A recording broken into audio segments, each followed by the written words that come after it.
all this hour, thought up by my good friend Scott Lowell, who's returning to the show. Scott, come and say hi. Hi, how are you? It's good to see you again, Sheena. I'm on the phone with Sharon Gless. She's trying to figure out how to Sharon, get we're going to pick you up, sweetie. It's all good. She's going to pick you up in just a second. You stay on there. We are doing a reunion for the 10-year anniversary of one of Sheena. the most innovative and cool shows on TV, Showtime's Queer as Folk. And we have almost the whole cast with us today. Of course, Scott, who played Ted. Thea Gill is here. Michelle Clunie is with me in studio. And everybody else is going to be on the phone, so we're getting everybody in. Hang tight. And it's so great to have you here. Welcome to the Sheena Metal Experience. Thank you. Thank you, Sheena. Okay, Michelle, let's start with you. Oh. Because Scott is busy trying to get everybody on the phone. Give us a little background on you and where you came from and as an actor and how you wound up with Queer as Folk. Oh, boy. I didn't know I'd be first. Where did I come from? I hail from Portland, Oregon. I moved to Los Angeles at a young age to follow my dream. And my agent sent me the script for Queer as Folk, and I read it. And, of course, on page like 66 or 70, it said, I don't care what men think about their dicks. And I thought, wow, I want to play this part. This is interesting. You don't see that every day. And it was great. And that's how it came into my life. Did you have any idea, Michelle, the impact that it was going to wind up making on the world? I don't think any of us did. I think it was just a really cool script. It was a great, and new idea in that it was about the lives of these characters who happened to be gay, but that was secondary to the fact that they were just living their lives as everyone else, loving and living and following dreams and getting their heart broken. And in that respect, it was revolutionary. And I don't think any of us had any idea. We were just making a show, and we were more interested in making a good show. And I think that, the fact that when we went to New York for the first time, we were shocked at the response and people screaming and wanting autographs. That because we were shocked, I don't think we had any clue, really. Yeah, I agree. I mean, I think that, and you will always be these people forever. No matter what you go on to do as an actor, you will still always have this. I mean, that's awesome. A piece of it. Not good, Scott? I think you carry characters with you. No, of course it's a good thing. Well, when you affect the world with a role. Yeah, people keep wanting to give me psychiatric help, though, and that's... No, people keep wanting to hug you because you're so cute. Get you into rehab. Exactly. Taya, how about you? What's your background as an actor, and how did you wind up with this? I'm from Vancouver, Canada. Oh, and, come a little closer to the mic for me. I'm Canadians are shy. Yes. And I was in Toronto, and I auditioned for the role of Lindsay in Queer as Folk, and it was just one of those transformative experiences. I was flown to LA, and one of the greatest events of my life happened. And I'm very proud of the show, and very proud of everyone I've worked with. And I think it is revolutionary, and I think it's changed a lot of people's lives, and I'm very grateful to have been a part of it. And Scott, just for my listeners, I know they've heard you before on the show, but give us a quick rundown of how you wound up with it. I similarly, had moved to Los Angeles about 2 years before the show started, and was just hitting the auditioning trails, and things were starting to get going here. And there was one day I was sent a script for a movie about firemen. And I was sent the script for Queer as Folk, and I decided I had a better shot at getting cast in Queer as Folk than getting cast as a fireman. And so I did not go to the fireman audition, and I went to the Queer as Folk audition. And even though, Ted originally was described in the script as being chubby and balding, I was like, oh, well, I'm not quite there yet. But I just understood the guy so well, and I just loved the script, and I just went in, and I don't know. And I think they didn't really have a clear definition of this character, so I went in and showed my own neuroses to them, and they seemed to respond. And then they said, "Yeah, that's the sad sack we're looking for," and that was that. It's a show with a lot of gay characters when you're the ugly one, because you're a nice-looking man. Well, thank you very much. And I know I said this last time, but in high school, you would have been my boyfriend. You would have been the one that I went after. I would have been honored. Because you kind of had that wounded puppy thing. Yes. And Scott's hot. Oh, come on. But he is, though. Really is. Yeah. This is why I brought the girls into the studio. For just this reason. Okay, so we've got people on the phone. Yes. Now, Peter Page was trying to call. He said he's disconnected from you. I'm going to have him call you back right now. Please. Okay. I love Peter Page. I'm almost stalking him. Yay. And Michelle, I loved you in Leaving Barstow. Oh, which was directed by Great. Peter Page. Was Oh she great my in that? God, what a fantastic film. Thank you. It Well- stayed with me for like a week afterwards. Oh, God, that's so sweet. Well, So I wonderful. was directed by Peter Page, who is phenomenal. He's not only a great friend, but a great director and a great actor. And he was just on, what was he? He's on The Closer. He was great on The Closer. Yeah, he was The great. Closer. Kind of Did I say brassy The Closer? and nasty. I'm thinking of Yeah. that play, Closer. Very Hannibal Lecter. Yeah, He was, He was yeah. brilliant. He was brilliant. I love him. Love him. Okay, so we have on the phone, of course, Gale Harold, who's returning to the Sheena Metal Experience, who I love. And also the wonderful Sharon Gless, and Robert Gant is with me as well. It's welcome to all of you for being here. Thank you. Can you hear me? I can hear you yeah. all. Okay, I'm going to ask you what I ask all the peeps in studio. Let's start with you, Sharon. You already had an enormous career and had done television and film, and you're a wonderful actress in theater. What about this role really grabbed you? I thought when I read it, I thought this is the sexiest thing I've ever read. Not that my scenes were sexy, but I thought it was so stunning. I wanted to be a part of it. And I loved the role of Debbie. I just thought she's so outrageous, and I can do something with this part. So I called Showtime. Someone sneaked it to me in Chicago. And I called Showtime, and I knew the assistant to Jerry Offsay, who was the head of Showtime, and I said, I want this part. What do I have to do?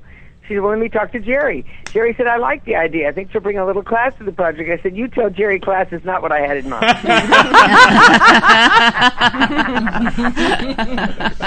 Sharon, did you have any idea at the time that you were going to become sort of the poster child for PFLAG moms for, perhaps eternity?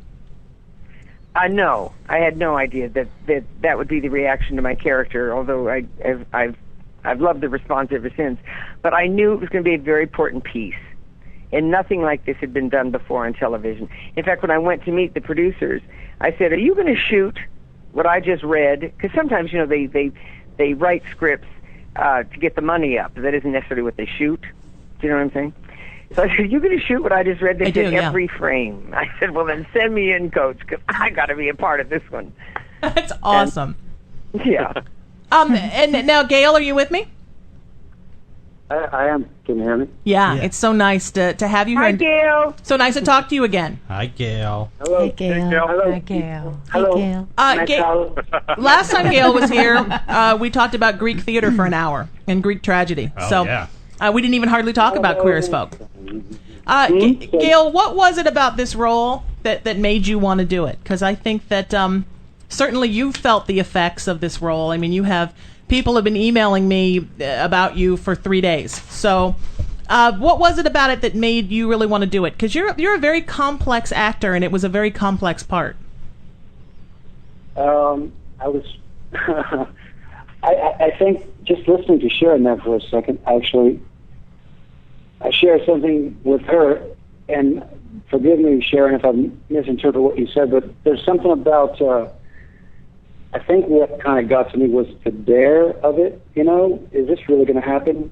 And if it is, would I be able to be able to be able to be able? I'm going to say that word about 5,000 times. I'm loving it. Would I be able to actually pull that off? And that's not a pun either. But I think maybe that's part of it. And Sharon, like I said, if I'm getting you wrong, tell me. But there's something about there's a little bit of terror in trying to imagine myself being able to not only do the physical acrobatics involved, but also being believable as the man who was that character. And I've seen the original, and it kind of blew my mind. And that was long before I ever knew they were going to make an adaptation. So that's Right, the British version. Mm-hmm. Yeah. Did you have any? No, you're not wrong. That's how I felt. Did you have any idea, Gail, how it would kind of change your life in some good ways and some kind of weird ways, that you would become an icon? No, I mean,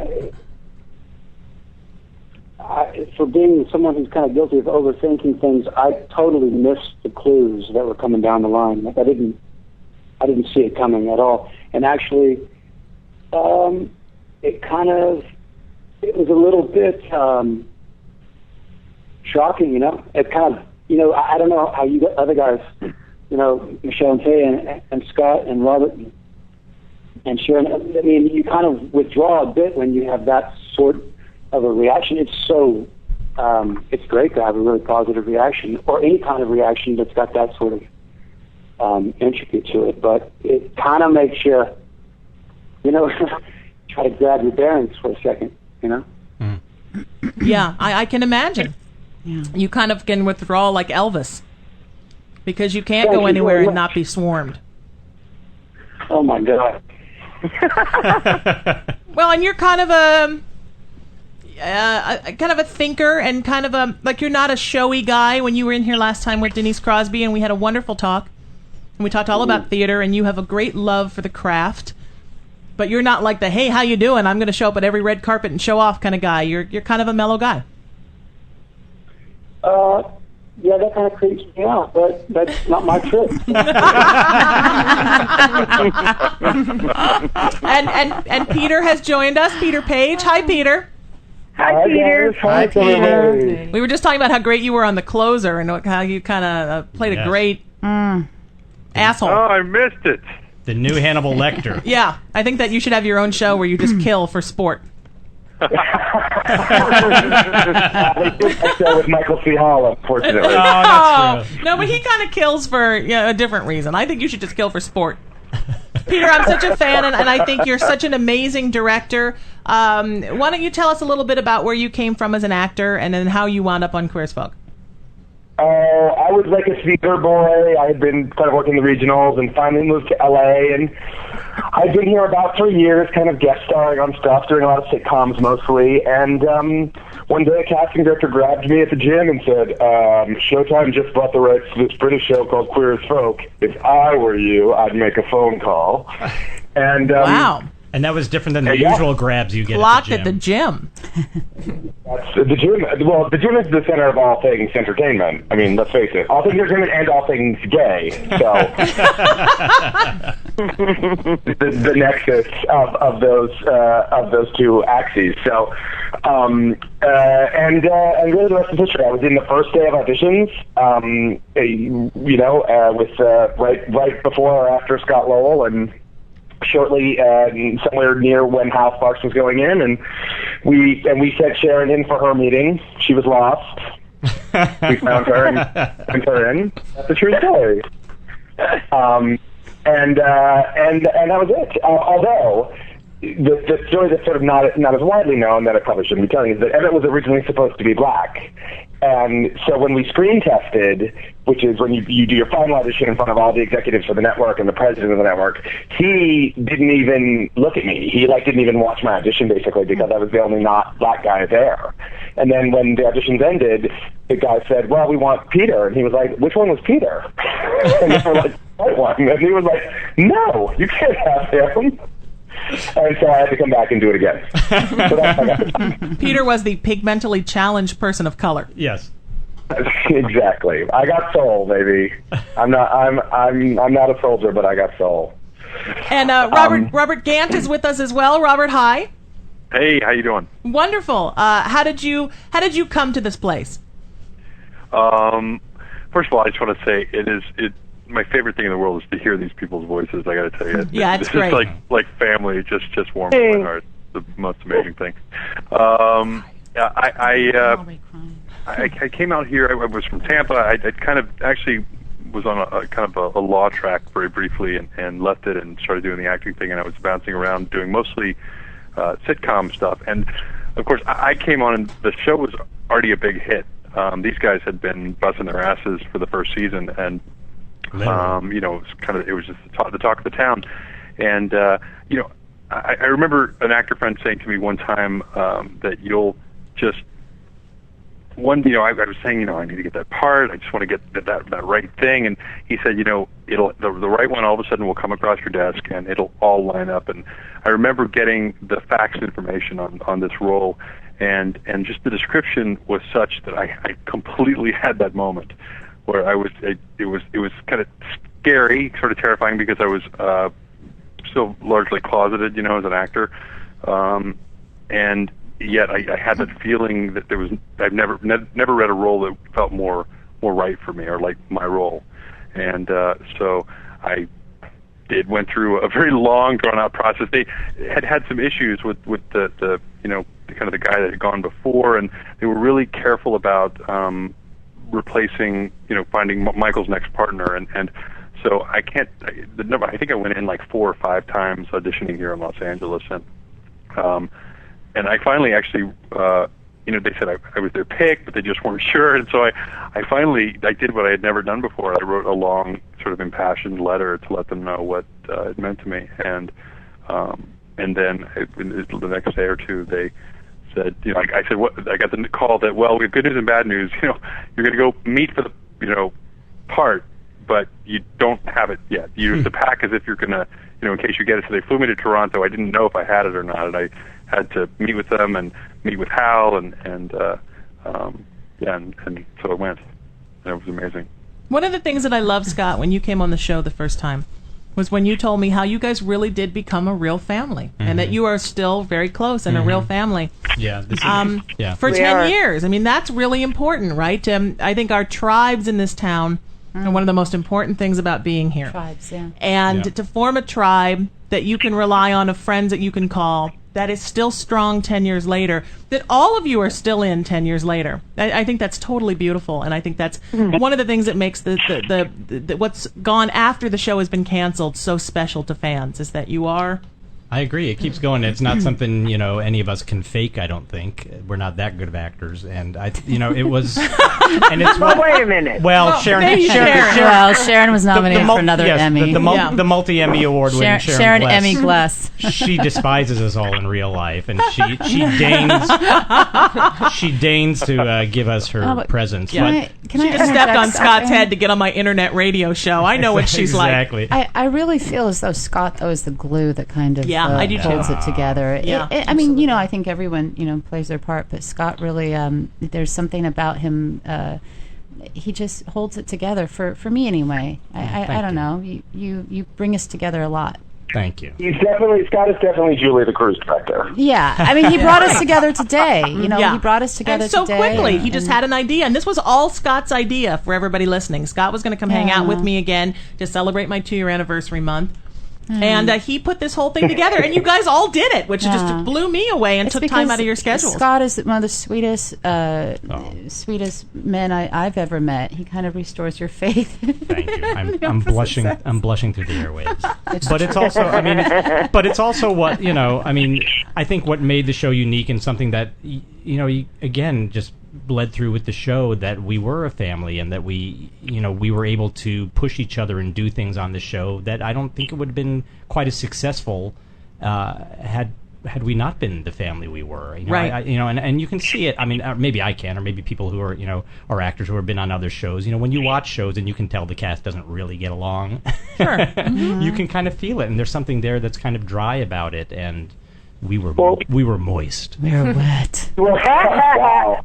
Gross. That's disgusting, Scott. Sorry, we were all plucked out of our lives, most of us. I mean, Thea was the only one living in Canada at the time, and the rest of us were all sort of grabbed from New York or LA and given a week or two to pack up our lives and plopped into Toronto to shoot this series. So we were really dependent on each other that first season. We needed each other to survive, and I think that paid extraordinary dividends. And then we went through 9/11 together. Yeah. I mean, we were shooting. I still remember I remember that. Yep, I do too. I do too. I remember that day. I remember that day so well. It wasn't at your apartment, Scott, where everybody got together. Yeah. Yep. After it was such a sad, shocking day. We were all away from home, and remember, I went to the Red Cross to try and give blood, and they turned me down. Right. Well, because you drink so much. But to have your apartment so too, and there was the whole cast. Yeah. All just huddled together. Yeah, and we lived through. Do you remember the night that Bush stole the election, or maybe I shouldn't say anything too inflammatory. Oh, Michelle, tell us what you really think. Well, I mean, that night, I just remember that night so clearly because the next day was my birthday. My birthday always falls around election time. And I remember Thea, I don't know, there was a cake involved. And I just remember that next day it was a huge event in American history when our country shifted, and you thought, oh, that can happen. And we lived through that together, and we lived through so many breakups. I think all of us almost lost our relationship that first year because of the demands of being on the road and all of that. As an actor, do you feel the effects of doing a show where the world is changing with you on the show? You know, the show was addressing a lot of political issues as our country was going through a lot. Well, do you realize that you're doing that, and that people are watching your show sort of to see, well, what's Queer as Folk how are they going to handle this? How are they going to handle gay marriage? How are they going to handle honestly, this issue? I feel gay like marriage wasn't in the. I was going to say, and people on the phone chime in too, but I feel like we were ahead of the curve on a lot of stuff. Dan and Ron were really. I mean, you have to credit them, because I think we were bringing up gay marriage at a time when people weren't talking about it. Right. It was a joke, and we're all going to go to Canada. Oh yeah. I mean, it was exactly. And so I think we were ahead of the curve. And crystal meth addiction stuff, right? And all that stuff, I think, was a little bit ahead of the curve somehow. Right. They were able to do that. Do you guys agree over there in Phone Land? Peter, how about you? All of us. Peter, do you think that? I was just sitting here thinking, when I'm really involved in a series, I almost don't know what's going on outside. That's true. Right. I don't. I mean, I'm like just totally involved in doing our story. Well, again, that's because you drink so much. Yeah. But we did. But you know what's interesting is that we did, because I remember 4 years later when Kerry was running for president, and we got together and we went across the country and we were campaigning, and it did. There was was something special always when politics and art collide. That there's a special feeling in the air always for me on the show, that we were doing something that was more than television, that we were trying to really, I don't know. I agree. Create a revolution, but of peace, you know, of love, of acceptance. And I just remember times when, like, we wrote that letter to the president of Showtime, or did you and Peter author it or something? Yeah. And we didn't want a frame changed. Peter and I were the secretaries. Yeah, they're the secretaries. And did we write a letter? What did we write a letter about? Peter, remember, we wanted to make sure that they were going to change and water down the sex scenes, and we wanted to make sure that they didn't water it down, because we wanted to be. Wrote a letter about that? Yes, I have it on file. Trust me, we were I'm the worried. historian of the group. We had heard tell that early on, before the show started airing, that Showtime had made a decision to go through the ratings board to get a rating for the show, because at this point in time, I don't think anything above an R-rated show could be broadcast, and they felt like, if we were to get rated, we would get rated NC-17 or X with some of the things we were doing. And then they would put you on at like 2 a.m. Exactly. And we found out there was and so we were very upset by this, that they were going to go to the ratings board, and the ratings board would say, you can't put the show on the air, or it's at NC-17 or it's X or whatever. And so we wrote this very upset letter to the president of Showtime, saying that we put literally our asses out there, and we would be very upset if this were to happen. And what it turned out to be was that they were they wanted to show the members of their board and other people like that, and because the ratings board came back and said, this is a terrific show. Yes, it's NC-17. If you make any cuts in this, you will ruin the integrity of this show. Don't do it. And so they put it on the air without a rating and just did the mature rating on it. But we were ready to fight for it. But we were ready to fight for it, and all along the lines. And I think for me that it was always, I don't know, kind of the spirit of the group. It's kind of like, I don't know about you guys, but when we all met, and Thea threw this beautiful, like, welcoming party in Toronto, because she had this home there, this beautiful home, and she invited us all into it, and we were all getting to know each other. And I remember that night so clearly, and it's kind of like meeting all your soulmates all at once. Right. And not having sex, but metaphysically having sex. Like, it was kind of like, here's a big group of. Ladies and gentlemen, Michelle Clunie. What? Did it become sexual just now? Sorry. But it's kind of like, here's a large group for of people who are your soulmates and your kindred spirits, and you're all kind of rebels, and you want to do things that no one else or everyone else is afraid to do, and so that was special in that. Yeah, I remember that when we were doing the shoot for the Time magazine. Yeah. And Macy Gray was playing, and But I mean, honestly, don't you think, and all of you are very talented and wonderful actors, and let me say that, and I meet a lot of actors. Part of what made the show special was that there was no weak link. You were all so good. But also, sometimes I think as actors, we come to the point where we kind of step into our universal purpose that's more than just playing roles. It's also affecting the world and being a citizen of the universe and writing a letter when you think something shouldn't be cut, or campaigning for a candidate, or coming out and speaking. And that makes you even, it almost trumps the creativity. I mean, it doesn't really, but it's a whole different, ball of wax. Yeah, it's made life afterward an interesting thing as an artist, because it's really hard to compare when you get to do something you love, and it aligns, with the notion that it is impacting the world in this way. I mean, how do you follow that up? It really kind of it's really tough to find that sort of a scenario. Yeah, it's a hard act to follow. Yeah. Well, and the fact that you all are kind of spiritual soulmates makes it extra special, and makes the project extra special. And I think, like you said, the audience can feel that, Scott. People can tell when people hate each other. Yeah, I can absolutely see it now. I mean, maybe it's just with the experience, but when I watch things, I can just kind of tell if they get Name names. Well, this is the McCarthy. have you seen that? Have you seen that show Burn Notice on the USA? No. Hey, that's a great show. It's a great show. They're all wonderful. But you kind of can. I mean, sometimes after you see the E! True Hollywood Story, you'll go back and watch the show from 40 years ago, and you're like, oh, I can kind of see that they absolutely kind of staring at each other. Absolutely. You could see that Chachi didn't really love Joni. Great, Scott. Now my whole day is ruined. For real? That's right. My bubbles burst. Great. I think also because we all were from another country except for Thea, but I mean, we were all away from home. Mm-hmm. And I remember when I got my first apartment, I got it the year after you guys did.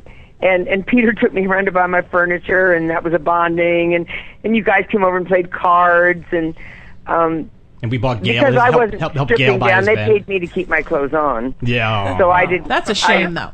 Not season 4. Not season 4. I remember seeing some shit in season 4. But you guys are all ballsy actors. I mean, to do those kind of sex scenes that we had never seen on television before, to be the first daring. always takes guts. Well, it's fun. Yes. I think it's fun. But that's me. I mean, I read Michelle's scripts a Scorpio, now. and that's why she took the role. No, I read scripts, and everyone thinks that they're trying to be so racy, and I'm like, geez, this is as far as we're going to take it. I mean... I know. Right. It's kind of, I mean, like Peter and Sharon and I mean, everyone else is saying, it's like Robert. It's like after Queer as Folk, it's kind of like, what do you do? I mean, play nuns. Yeah, exactly. I did a sitcom, you guys know, that never saw the light of day. Yeah. After our show, and I was waiting to go on. It was like, we do it in front of a live audience, so I'm nervous. And the wardrobe person came over and said, "Are you cold, honey?" And I said, "No, why?" And she said, "Well, your nipples are up. And here, would you mind putting these on?" And I said, "Are you kidding?" You went to a nipple pad, Sharon? These nipple covers, yeah. And I said, "Are you kidding? I just did a show for 6 years, and one of these was in someone's mouth." Did you say? I think that was actually Taya's breast that was in my mouth. Taya's breast was in my mouth the first day I shot. That's a good first day, though. Lights on before every take. Yeah, exactly. What? Michelle Clunie would turn her headlights on before every take. I was turning the lights on? What? No, he said you turned your headlights on. Absolutely. I would flip my nipples to kind of get, because a lot of, look, I don't have big breasts. It's art, people. But when my nipples are erect, it's just really, it's powerful. Great. So that's It kind of adds like an my... inch. It ups the cup. You guys, I have to go. It's 9:30 here, and I have a husband who's waiting to eat dinner. Oh, Dame. I'm in Miami. Thank you, Dame Gless. Thank you so much for being with us, Love Sharon. you, Sharon. Thank you, Sheena. I love you guys. Love you, Dame. Love you, Angel. Bye, Sharon. Come and talking see me again. I'd love that. Talking about sex, though, I want to kind of tie this in somehow. Yeah, let's talk some more about sex. I think if America had more sex, we would have fewer problems. Well, we're a country, right, Michelle, based on violence and not sex. Yeah, Very prudish about sex. You know what's interesting? I did this interview the other day, and this guy says to me, what was it like making out with a woman? Now, this is a young He gay didn't know? man. Oh, no, he was gay. Okay. 20-year-old young gay man, Right. you know? And I'm thinking to myself, I said, well, why is it when people interview actors who have played in, like, war movies, they don't say, what was it like to simulate killing someone? You know, I think that's more frightening than having a breast in your mouth. I mean, that was actually a fantastic first day of shooting. I mean, Oh, yeah. but like I said, I think we need to make love, not war. I agree. Well, but we're children of the Puritans. Mm-hmm. And I'm available tonight. If Wow. Wow. And what's interesting is you bring up the sexual factor is that even though the gay community arguably has more openness around sexuality, we were really taken to task over that representation. Of course, all the drug aspect and whatnot, but also just the rampant sexuality. It seemed, I think, to many people like airing dirty laundry, and people weren't willing to own it. And really some people really had a problem with the show because of some of those representations that they felt were too out there, even if they were true.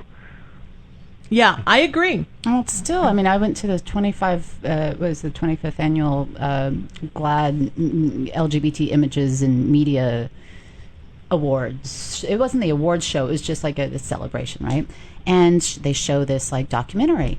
And I think there was one like fast clip in this hour-and-a-half long documentary of it was Gale in like a scene that lasted like all of 5 seconds. And I'm thinking, in this documentary there's not more queer as folk, and I wasn't upset because I've got the memories, and that's great, but I found it interesting for a show that, I mean, as we all know, we received so many letters from so many kids and people across the and nation. still literally I have an inbox still yeah. No, it's interesting also that the whole idea of sexuality in on television elicited so much violence. Yeah. That I thought was a very dramatic result of the Yeah, show. we've come a long way with that. Yeah. And Queer as Folk really helped to break down those barriers. And it's not a gay thing; it's just a sex scene thing. Sexuality It's in just America. a sexuality Yeah. in general. And I think we can thank HBO and Showtime and the premium channels for really kind of pushing that along. I agree. And now the cable channels have followed the TNTs and the USAs and have really kind of followed along with that. Yeah. Gail, did you have to bear the brunt of that? Because I think you had clothes on for like 3 episodes. I didn't have to do as much laundry.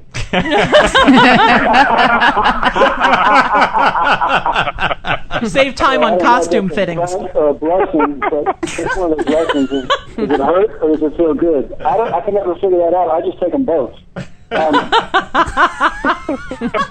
Yeah, it was kind of wild because I think it's when people can put you, what you appear to be, very close to their life, by means of a television or some sort of screen that's so close to them. There's a line there that becomes less and less distinct, and it could be my own paranoia, and it probably to some degree is, but it was 99.9% very kind and warm, but there was a little bit of a undercurrent that sometimes made me not sure, if there was an assumption by means of the image, but that's just being on screen, because I can remember what it was like to do it, and I can remember the images that were happening in my mind while I was performing, and then I can remember what it looked like on film, and it was an interesting experience for sure, but I'm very proud of it, It's taken me a while to be comfortable enough to be proud of it because it scared the shit out of me, basically. I understand that. Yeah. Well, and the responsibility of here's a whole gay community that's looking at you, the 8 of you, to represent them. Mm-hmm. And that's a big deal. I mean, that's a lot of, no matter what the character is you're playing. I would also like to say, too, that, I mean, I wasn't able to process this immediately, and it took a while to really try and sort it all out, but I felt like a little bit, guilty that I was representing something that I didn't own for my own, for myself, you know? Right. Sure. And then that kind of spins off in your mind. Am I doing justice to this? Mm-hmm. And if the assumption is that I am, then is there more to that? And if I then don't kind of express that clearly enough, and I don't want to get too complicated, but it seems like being overly analytical, and to some degree it is, but I didn't want to get it wrong. You know, I did not want to get it wrong on any level. Right. And was that the same for all of you? I mean, not Peter and Robert, obviously, but for the rest of you to say, look, now I'm the icon for a community that I'm not a part of, so I don't quite know what to do about that. It's rare. I mean, you're not prepared in, you know, especially for a television show, to take on responsibility. And this was a show we all felt very responsible to a large community for. Sure. And from the very beginning, from, you know, as soon as press started for it, and, you know, for the straight actors on the show, having to make decisions of where you're going to discuss your sexual orientation or not, and, you know, and some of us, Gale and myself included, kind of certainly felt like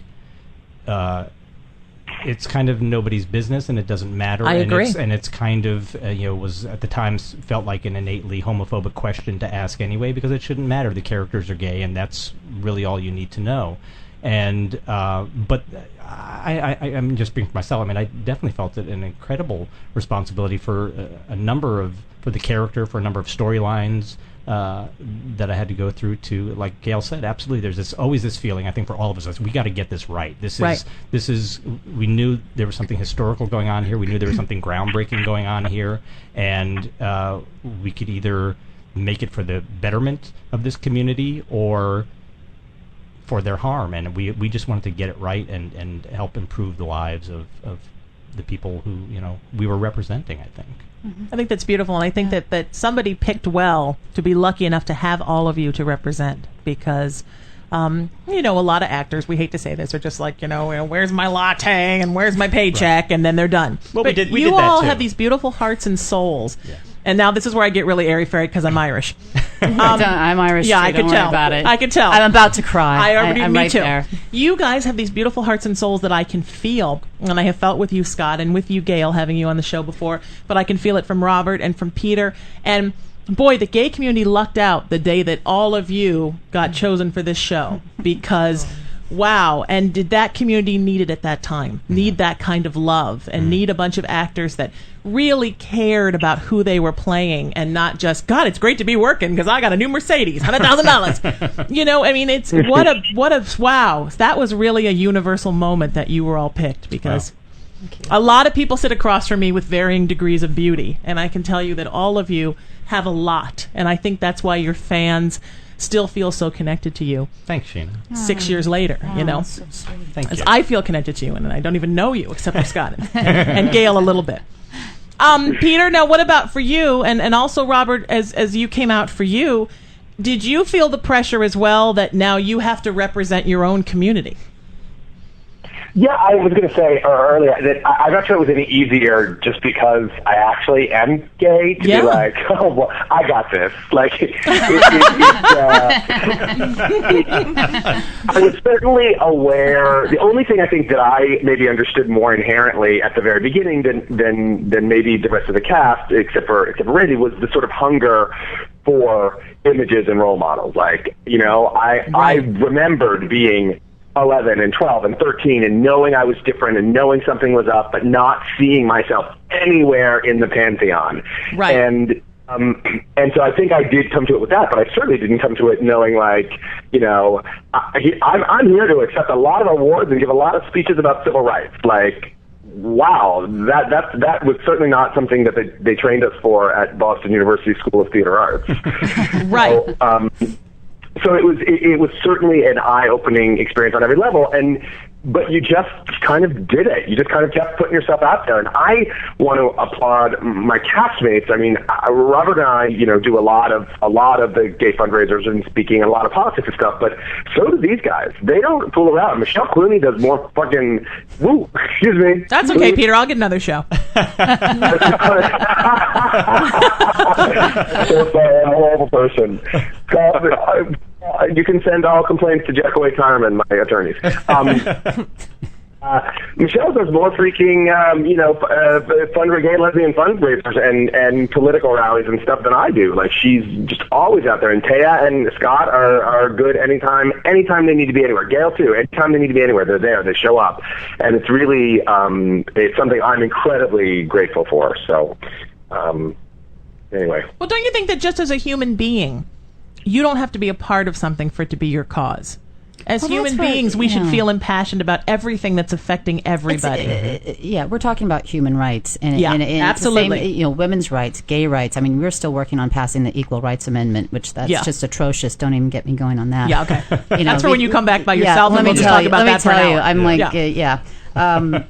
but it's always shocking to me. People will be like, well, why are you standing up for the LGBT community? I'm like, what are you talking about? We all have, to me, I think it's more of a duty to stand up for each other. I agree. Because if we can form this coalition of women, the LGBT community, Latinos, unions, that's how you really keep a country strong. Because everybody is a minority in Everyone's some a regard. minority. And I think growing up Irish American, my mom very much kind of emphasized that, being from an oppressed people who were not treated terribly well when they came to this country, don't have a prejudice against anyone. And you remember that everybody is the same and everybody should be treated the same. And I grew up with that very much instilled in me. Yeah. And so I consider every community mine. I don't care if it's me or not. I go and I'll march for anybody. I'll speak for anybody. Right. But I think we're so segregated by who we are in this country. Are you male or female? Are you gay or straight? Are you tall or short? Are you fat or thin? What's your ethnic background? What's your religious background? How do you vote? And everything is very definite little boxes that we're supposed to put ourselves in. And most of us don't fall into those boxes.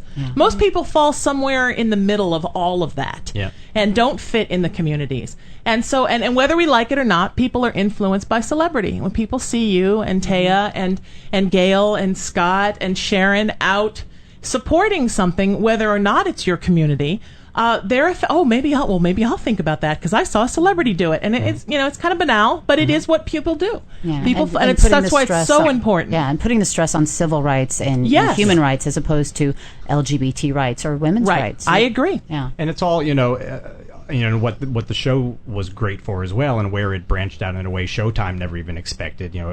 More than just a niche show. For having at least half the audience be straight. Mostly women, but men as well. It's all about reducing ignorance out there, and especially at the time we were doing the show, the more people could feel like they knew gay people. And it's what's going on now, as well as things try to move forward. The more they try to put a human face on this supposedly frightening evil that's out there. Right. It's you can put a face on evil. Yeah, exactly. It's a lot harder for people to turn away from it, and we would hear that all the time from straight mothers who would, middle-aged women who would watch the show with their 14-year-old daughters, and they would say, I never really knew a gay person before. I get it now. I didn't know, and they turn into the biggest P flag, even though they don't have a gay child. Out, they become activists, and we spread a lot of that during the show, and with the events we go to as well. All of us, and you see it's in the air. I mean, you see these young children. There was that YouTube video going around of the young boy who stood up to his principal, and he was speaking, and you see the activism is in the air, and people that are speaking up in a kind way, simply speaking up and speaking from their heart, and it's just beautiful. My favorite thing about the show, beautifully acted and beautifully written. I mean, you really felt like you were friends with these people to the point where, and I think when you came on the show, Scott, I was halfway through the series. I was watching it kind of on DVD and catching up on it. When it ended, I mourned. I mean, I felt like my friends were all gone, and I'm a little crazy. I'm Irish, but I felt like, oh my God, it's over, and there's no new episodes, because you were so caught up in what everybody was doing that you really kind of felt like, oh, now it's over. And I think that was when a really good series kind of grabs you by the soul, and you're living week to week with people. When it ends, you think, oh, well, what am I going to do now? That's an hour of my week is figuring out. But to me, that's a testament of how brilliantly written and acted it was and directed. Yeah. Yes. That you got that feeling from it, and not just like, okay, well, now I'll just move on to something else, and let me find somebody else who'll take their clothes off on Showtime, and I'll start watching that show. But the idea that that you really are that suspension of disbelief, that you are carried away by something to the point where you think of characters more as friends. And when I was receiving emails over the last few days from your wonderful fans all over the world, the thing that really grabbed me was how much they really feel like your friends, they were sitting and watching friends interact. And I think that was one of the beautiful things about the show, was that there was a lot of dialogue and scenes that were just people being friends and interacting as friends without some huge giant plot line or it was just hanging time. Yeah. And I think most people crave that gang of friends. And then you guys kind of developed that, which I think is really beautiful. Yeah. Now, Robert, what was it like for you? Because you kind of came out, right, through the course of the show? Yeah. I was going to say that craving for friendship that you're talking about, I think is certainly it's universal, but I think it's also heightened in the gay community. There's a lot of I think it's one of the reasons that the show meant so much. When people would come up and fans would be very excited about the show, there was like an extra layer of enthusiasm that I think was attributable to the fact that there never had been anything like it before, and finally there's this voice, and I guess for me it was just I'm sitting here listening to the gang, and honestly I'm just thinking what an extraordinary journey it was. It was really an amazing thing to get to come from a truthful place in that way. As a human being, to find my own truth, and to be find my own inner courage, and being willing to state that. Of course, many people do that much more easily than I did, but I had my own version of mom and dad and fears and whatnot, and I think as every individual does. So we all find where on the journey we kind of stand up, and hopefully it's sooner than later. And it just happened to align for me with this amazing experience and these incredible folks that that I was blessed to be working with. Well, and it was something we were all enormously proud of you for doing it. I mean, the I won't say difficulties, but it was a decision you didn't make lightly. Right. And your life was going on as the show was going on. Exactly. And I mean, I remember having discussions with you, and I know you talked about it with everybody, and you really weighed it all out, and the courage you showed in doing it. I thought, it made it's a great memory of mine from doing the shows, like to have that kind of thing happen, that the show in some ways helped you find the courage. Well, it's fun. Thank you, Scott. I appreciate it. It's funny retroactively. It's almost a little embarrassing, quite honestly, that it was such a big deal. But of course, there are lots of reasons for that. But it was at the time. Absolutely, it was at the time. Robert, you shouldn't be embarrassed at all. It wasn't 2011. Look, we all know actors right now, very big actors who are still in the closet. Sure, and that's their right. They're if that's fearful, what they want, and that's absolutely their right. Absolutely. But what you did was took enormous courage, and I don't know if I could have done that. That it's huge, and we all looked up to you a great deal. It's huge what you did. I agree. Well, thanks. But I appreciate that, and at the same time, I do want to say that there are folks on the front line who are in vastly more challenging circumstances who are walking through the same thing, and I'm grateful to be living the truth, and nice. No more of that silliness. And it's interesting. People often come up and say, do you think being open has affected your career in a negative way? And my sense is that it's all a perfect unfolding. I'm sure that I imagine that there are opportunities that haven't come my way because of it, and many that have, and many that made no difference one way or the other.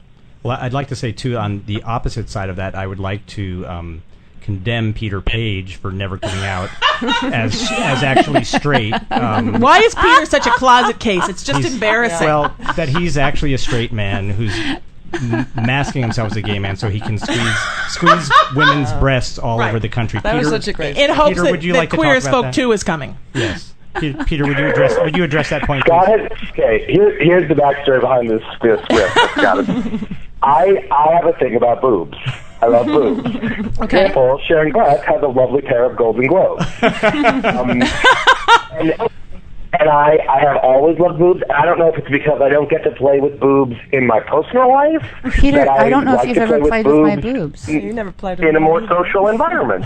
I like boobs. And Scott used to just sit and seethe as I would play with the jugs of pretty much every woman on and off set. And Scott was like, you all are going to feel so violated when at the end of the show, Peter Paige goes, ha ha, I'm really straight.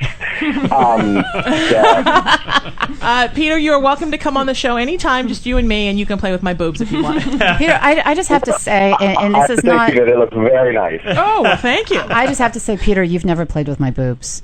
And Michelle, you barely have boobs. Oh, but I love my boobs. See, he likes boobs that are not for sexy. Oh, you like big? You like boobies? That's the biggest I've ever heard. He likes functional boobs, like I could nurse 5 kids at once. That's like you like boobies, like big bouncy boobies. Okay. You know what? All of you are wonderful, and I'm so sorry that we're out of time because I could keep you on till 9:00 at night. Thank you. Will you all come back and see me again, either together or individually? Absolutely. Absolutely, Sheena. Thanks for having us. And Peter, where's the best place people can find you online? Where's the best place to find me online? You can go to peterpage.net. You can look for me on Facebook. You can of course follow things on IMDb. I've got an episode of Bones coming up, and nice. And I've been doing a lot of writing and directing, so there'll be more news on that front soon. Wonderful. Thank you, everybody. The wonderful Peter Paige. Gale, how about you? Are you still kind of a web shy, or have you ventured into the cyber frontier? I haven't decided yet. And Gale, I know you will come back and see me again because we're going to do our heavy metal free-for-all show. Well, we have to listen to the new Motorhead record because I have it. Nice. In my hand. You'll have to bring it. Yeah, I have L.A. Guns and Lizzie Borden and all kinds of fun stuff we'll crank up. You got it. All right. All right. Gale, thank you so much for being here. Gale Harold, everybody. And for my 3 in studio, wow, hasn't this been just a super fun time? This has been great. Amazing. Michelle, where's the best place to reach you? Well, my phone number is 3. And she's got boobs. Yeah, she does.